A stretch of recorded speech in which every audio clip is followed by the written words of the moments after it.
South Korea has long been seen as one of Asia's most powerful exporters of consumer culture.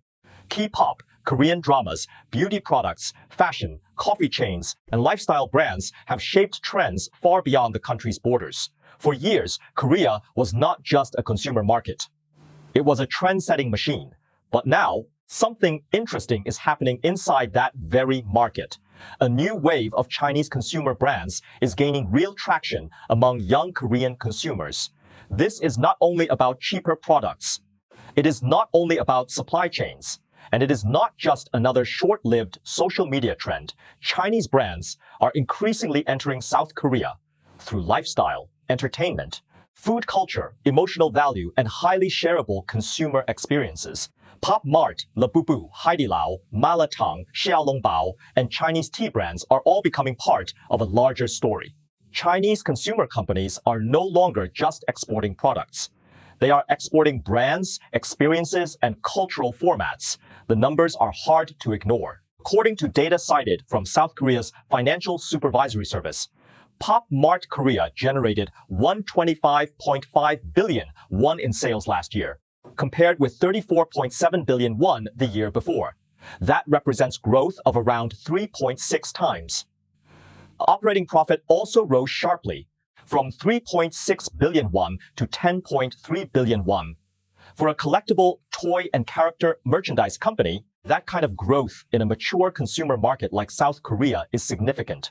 It shows that Pop Mart is not simply selling toys. It is selling identity, scarcity, emotion, and social currency. A major driver behind this surge has been Labubu. Labubu is not a traditional intellectual property built mainly through cartoons, films, or long-form storytelling. Its global rise reflects a different kind of consumer logic: distinctive character design, blind box mechanics, scarcity, celebrity visibility, social media sharing, and offline retail excitement. Once celebrities, such as Blackpink members, Rihanna and Dua Lipa, were associated with Labubu products, the character quickly became part of a global youth trend. In South Korea, where fashion, celebrity culture, and social media trends move extremely fast, that visibility mattered. But celebrity attention alone does not explain the whole story. What makes Pop Mart's Korean performance especially important is that the brand has moved beyond online buzz and entered mainstream retail channels. Major Korean retailers and department stores, including Hyundai Department Store, Shinsegae Department Store, and CJ Olive Young, have worked with Pop Mart through pop-up stores and retail collaborations. These are not just sales points. They are marketing stages. A pop-up store creates lines, photos, social media posts, limited drops, and a sense of urgency. For a brand like Pop Mart, offline retail is part of the product experience. People do not only buy the figure, they buy the moment of discovery, the excitement of opening the box, the feeling of collecting, and the opportunity to share the experience with friends. That is why physical stores matter. Pop Mart now has 7 offline stores in South Korea. This gives the company something that many viral brands never build: a physical presence, a repeat customer base, and direct access to local consumers. For South Korea's MZ generation, meaning millennials and Gen Z consumers, this type of brand experience fits extremely well. Younger consumers in Korea are highly responsive to visual identity, limited editions, social media validation, celebrity influence, and products that express personality. Labubu sits right at the intersection of all those forces. But the Chinese brand story in Korea is not limited to collectible toys. Food may be an even more important indicator. Haidilao Korea recorded sales of 117.7 billion won last year, up from 78 billion won the previous year. That is growth of 50.8%. Operating profit nearly doubled, rising from 10.9 billion won to 20.2 billion won. This is especially interesting because Haidilao is not positioned as a cheap dining option in Korea. A meal can cost roughly 40,000 to 60,000 won per person. That places it in a relatively high-ticket dining category, and yet Haidilao continues to attract young Korean consumers. The reason is simple. Haidilao is not only selling hot pot, it is selling a complete dining experience. The broth, the dipping sauces, The service, the tableside interaction, the group atmosphere, the sense of occasion, and the social nature of the meal all work together. For young consumers, eating at Haidilao is not just about food. It is a social event.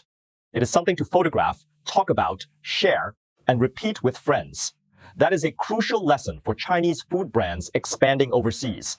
Simply exporting Chinese cuisine is not enough. The more powerful model is to export a complete consumption scenario: product, service, space, interaction, and emotional value. Malatang is another example. Tangguo Kung Fu's Korean subsidiary reportedly generated 25.4 billion won in sales last year, up 14.4% year-on-year. The growth of Malatang in Korea shows that young consumers are increasingly open to bold flavors, customizable meals, and fast, spicy dining formats. Malatang has several advantages. It is flexible. Consumers can choose their ingredients, control their spice level, manage their spending, and get a meal that feels personal. It fits well with Korean dining habits that already include spicy food, street food, late-night meals, and casual group eating. Xiaolongbao is also part of this broader trend. Din Tai Fung's Korean business, focused on soup, dumplings, and Chinese-style dining, recorded sales growth of 21.7%, reaching 23.2 billion won. This suggests that the rise of Chinese food in Korea is not only about one brand or one category. It reflects a wider change in how Chinese dining experiences are being received by local consumers. Then there is the tea and beverage market. Chinese premium tea brands are also paying close attention to Korea. Haidilao opened its first store in Seoul and has expanded into areas such as Hongdae and Myeongdong. Chagi is also planning to enter the Korean market. This move makes strategic sense. South Korea has one of Asia's most developed coffee and dessert cultures. Young consumers are comfortable paying for drinks that combine taste, visual appeal, store design, and social media value. If Chinese tea brands can position themselves around modern tea culture, lighter milk tea, health-conscious ingredients, and stylish retail design, they may find a clear point of differentiation in a coffee-heavy market. But none of this means the Korean market is easy. South Korea is highly competitive. Local consumers are sophisticated. Brand expectations are high.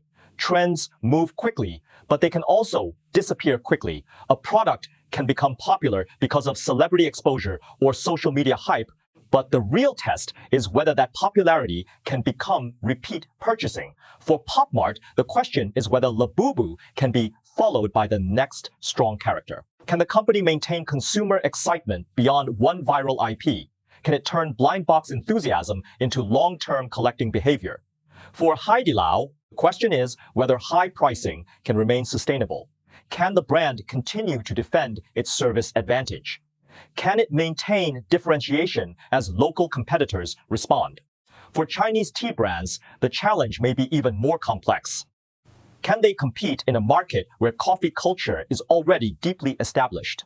Can they build daily consumption habits rather than rely only on novelty?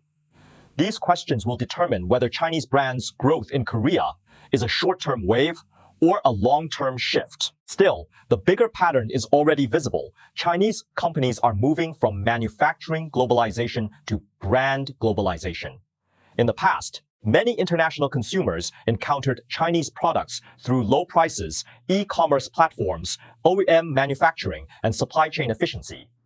Now, a new generation of Chinese companies is reaching overseas consumers through characters, food experiences, tea culture, store design, social media, and lifestyle branding. That is a deeper form of globalization. It is not only about selling goods abroad. It is about influencing how people eat, shop, collect, socialize, and express themselves. South Korea is a particularly important market to watch because it is both highly developed and culturally influential. If a consumer brand can gain traction among young Koreans, it may also gain credibility across other Asian markets. That is why the rise of Pop Mart, Haidilao, Malatang, and Chinese tea brands in Korea should not be viewed only as separate company stories. Together, they point to a larger shift. Chinese consumer brands are beginning to occupy a new position in Asia's mainstream markets, but that position is not guaranteed. To turn momentum into long-term success, Chinese brands need three capabilities. They need to keep creating products that people genuinely want, not just products that are affordable. They need to understand local consumers instead of simply copying what worked in China. And they need to convert social media attention into repeat visits, membership systems, brand loyalty, and durable profits. If they can do that, South Korea may be only the beginning. From Labubu's collectible appeal to Haidilao's hot pot experience, from Malatang's customizable meals to the next wave of Chinese tea brands, Chinese companies are entering Korea in a younger, more social, and more experience-driven way. The real story is not just that two Chinese brands crossed 100 billion won in annual sales. The real story is that overseas consumers are beginning to see Chinese brands differently. Not only as manufacturers, not only as suppliers, but increasingly as creators of trends, experiences, and lifestyle choices. And South Korea may be giving us an early look at the next stage of Chinese brand globalization.